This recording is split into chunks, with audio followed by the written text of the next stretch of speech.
Do you ever feel like you're just stuck?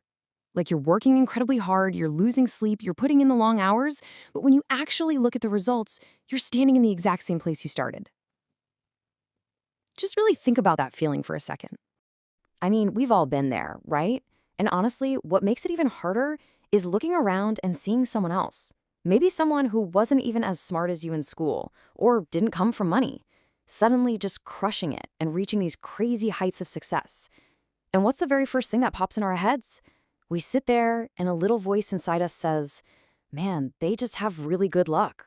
Or they must have some special, God-given talent. And well, this kind of success just isn't meant for me. But I'm here to share a pretty harsh reality with you today. You are locked in a mental cage, and you actually hold the key. If you're still writing off other people's success as just pure luck, you're making a massive mistake.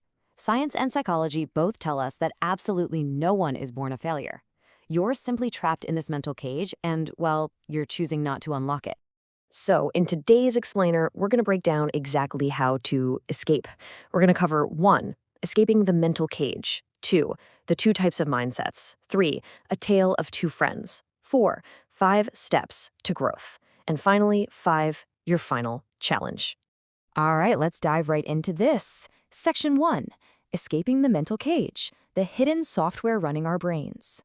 And moving to section 2, 2 types of mindsets, how we view our own potential. You see, Stanford University professor Carol Dweck spent years researching this exact feeling of being stuck, and she discovered something super fascinating. The difference between success and just stagnating isn't about natural talent, and it's definitely not fate. It's simply about the software running inside our skulls. And she found that the human brain basically operates on one of 2 distinct types of this mental software.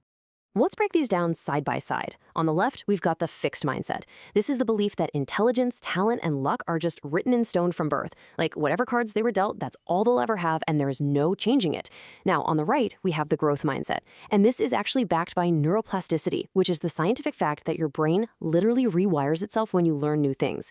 It's the core belief that absolutely anything can be learned with a bit of effort. The idea that if I'm failing today, I can work hard, learn a new skill, and totally succeed tomorrow. I want you to honestly reflect right now. Which of these mindsets do you currently hold?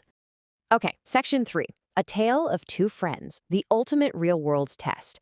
If you're still a bit fuzzy on where you stand, this next story is going to make these mindsets incredibly concrete for you. Meet Gurpreet and Navjot. Now, these guys went to the exact same school, and they both came from similar, really humble backgrounds. They decided to move to the big city, learn computer coding and animation, and open up their own agency. So they grinded day and night for 6 months, finished their courses, and launched this small company. But in their very first year, disaster struck. The market crashed, clients completely stopped paying, and both friends lost hundreds of thousands of rupees. They faced the exact same massive failure. But notice the stark contrast in how they reacted. It's huge. Gurpreet, who was operating on that fixed mindset, was totally defeated. He basically said, I always said business isn't for poor people like us. Nobody in my family has ever even used a computer. I just have terrible luck. So he quits, goes back to his village, takes a small-time job, and he is quite literally still cursing his luck today. Navjot, on the other hand, had a growth mindset. He actually picked up a diary and wrote, "Why did I fail?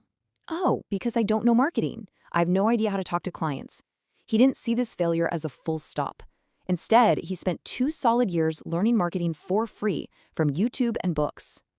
Fast forward to today, 4 years later, and Navjot owns an animation company with 50 employees. Same background, same massive failure. The only difference? The software running in their minds. So, how do we get there? Section 4, 5 steps to growth, your daily toolkit. This is exactly how you upgrade your mental software from fixed to growth. Step 1 is incredibly simple, but man, it is immensely powerful. It's the power of the word yet. I want you to start paying really close attention to how you speak about yourself. When you say things like, I don't know how to speak English, or I don't know video editing, your brain instantly just goes to sleep. The door slams shut. But if you simply tack the word yet onto the end of that sentence, like, I don't know video editing yet, but I'm learning, you instantly unlock those closed doors in your brain. It's a real game changer. All right, step 2. We have to change how we praise ourselves. You need to praise the effort, not the results. When you nail something and get a great result, Don't tell yourself, wow, I am just a natural genius. Why? Because the very next time you fail at something, your brain will immediately tell you that you're no longer a genius.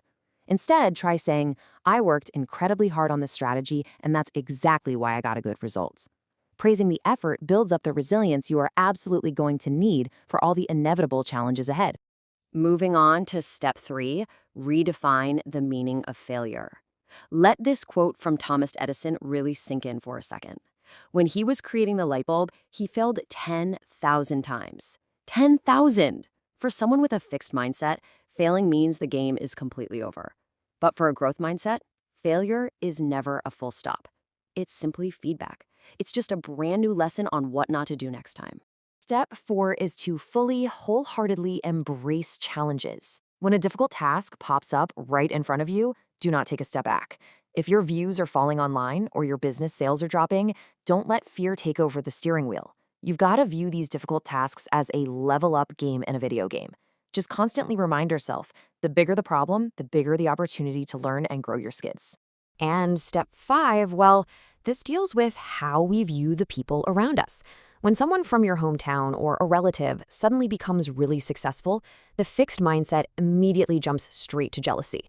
It says, oh, they must have done something illegal or they took cheap shortcuts. But the growth mindset, it finds inspiration. It says, hey, if they can do it, I can absolutely learn how to do it too. Turn the successful journey of other people into your own personal case study, not a reason to be bitter. Finally, section 5, your final challenge. The power is in your hands. Listen, whatever situation you find yourself in today, even if your pockets are completely empty, even if the whole world is making fun of you right now, this is not your final destination. Your brain is not some fixed, rigid container. It's a muscle. And just like any other muscle in your body, it gets stronger and much more capable the more challenges and learning you feed it. We have to stop sitting around just relying on luck. The lines of destiny aren't just written on your palms. They are drawn by the drops of your sweat. Open your mind, learn from your mistakes, and confidently move forward. I want you to tell yourself right now, I am ready to grow. Change your thoughts, and I promise you, you will change your destiny. But right before you close out this explainer, I want to leave you with one final question, something to really answer for yourself today. When you face your next inevitable failure, are you going to look for an excuse, or are you going to look for the lesson?